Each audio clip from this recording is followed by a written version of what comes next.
Caner Universe, it's Caner Tips. Listen, you got to have dominion over this tool.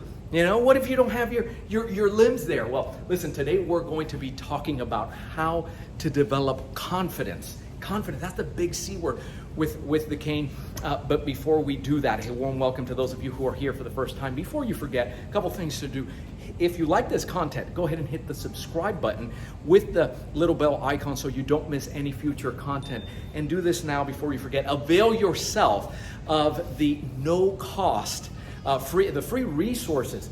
Text the letter CCC to 305-745-7839. In less than 24 hours, we'll be on a phone call with you so that we can listen to what's important to you. What is it? How many questions do you have regarding canes and how to, more importantly, how to get cane trained wherever you are, even if you don't have a professional instructor? Because just watching video after video after video is not going to make a difference there for you. It requires doing, and we have a plan, a way of doing that. It may or may not be for you. So it's kind of like a discovery call, and it doesn't cost you a penny to do that. And then the other thing, avail yourself of, go to the, look in the description. You have a no-cost Facebook group that you're granted entry. Just request entry there. It's called Cane Flow. Move better, protect better, live better. So how do you develop confidence? And I'm not just talking about the way you handle yourself with your cane, and study after study has been done with law enforcement, as a matter of fact, on how predators and criminals will target. All they see is opportunity, soft target. They'll take a chance because they believe they can get away with it. But that's not what I'm talking about. I'm talking about drilling. What do you do in your actual training to gain confidence? And the first one of those things is, number one, get better with your handling. Dominion. You know, I opened up today a cane, kick it up with your leg, catch it. I know, we're having fun, we're playing around with it, but you want to have dominion over the tool to the point where you don't have to look at what you're doing, with the tool. So how you maneuver, and not just, you can't afford to have that non-dominant side. We really try in ACSD for that to not be the case. Now you say, hey, I can only work one side of my body, one limb, because I had such and such. This happened to me. I had an accident. I get that. Then we have to get really good with that one side.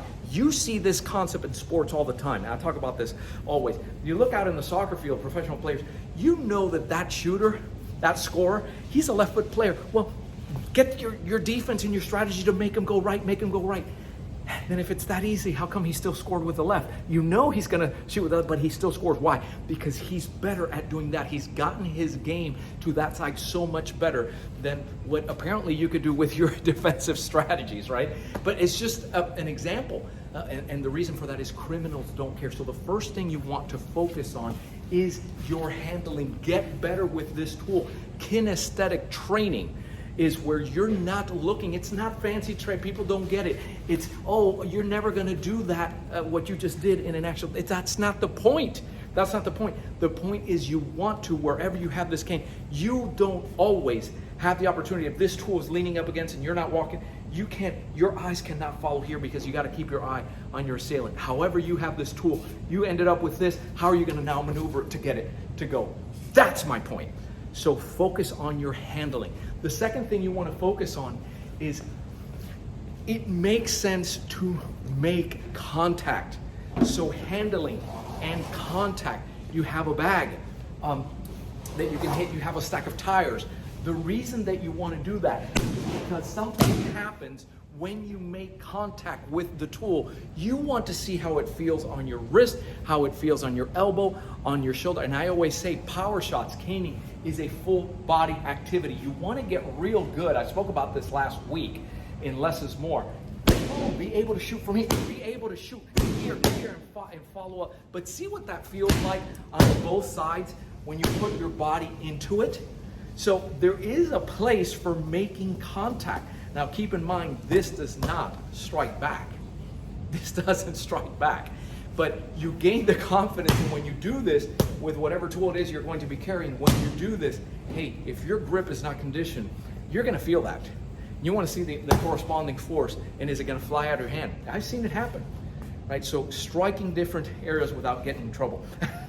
And so because something like this doesn't strike back, this is why you need that third component. And that third component in your training is the reality-based scenario. And components to it, reality-based scenario, hey, you don't know when that, back off, when that attack is going to happen. And so you can't just tell somebody, hey, attack me at some point. There has to be a structure there.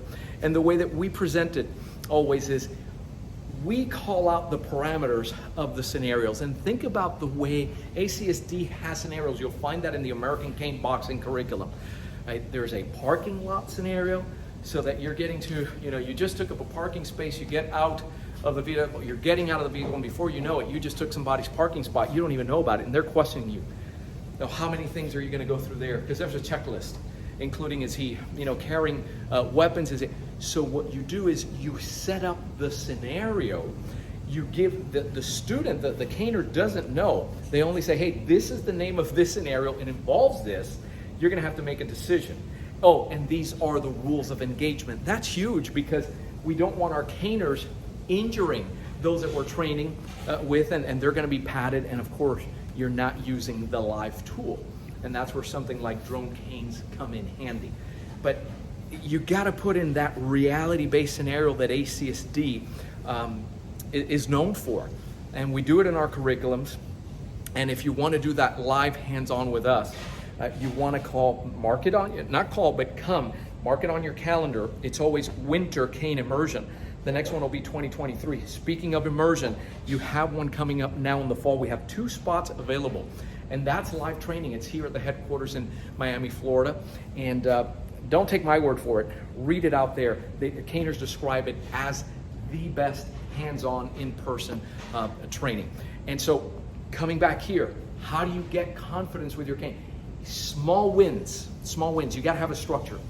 That's why the step-by-step is so important. We give you this here. That's a big win, check mark. And when you start going every week, you have a new goal, something new to attain, and you start checking off on that. Before you know it, you're like, wow, I'm feeling pretty good. And that's how you gain confidence. You're training the nerve system so that when there is a surprise attack, you're not paralyzed by the fear and shock of the moment to, boy, these motor skills that you've had, that you've trained and you've done in your form, but this is a component of my training that's lacking, and I go to do it, now this is really wide, and now here he comes, he can see this coming. It doesn't pan out the same way, does it? Right? He comes in and he grabs you, you don't have time to think. He gets you in a bear, you don't have, see how the hand automatically comes in to secure that grab. Why? Because I don't want this to escalate to where he lets go and now he's picking up, he stabbed me in the back, you don't see it, right? So this has to be a built-in automatic response. You get graded on these, we have a method for that. That's how you start developing confidence with the tool. You start scoring high and appropriately in these components, and before you know it, hey, when you put it all together, there's a transformation that took place there. Right? And the formula is you need to have that challenge. From the challenge comes progress. Without the challenge, there is no progress.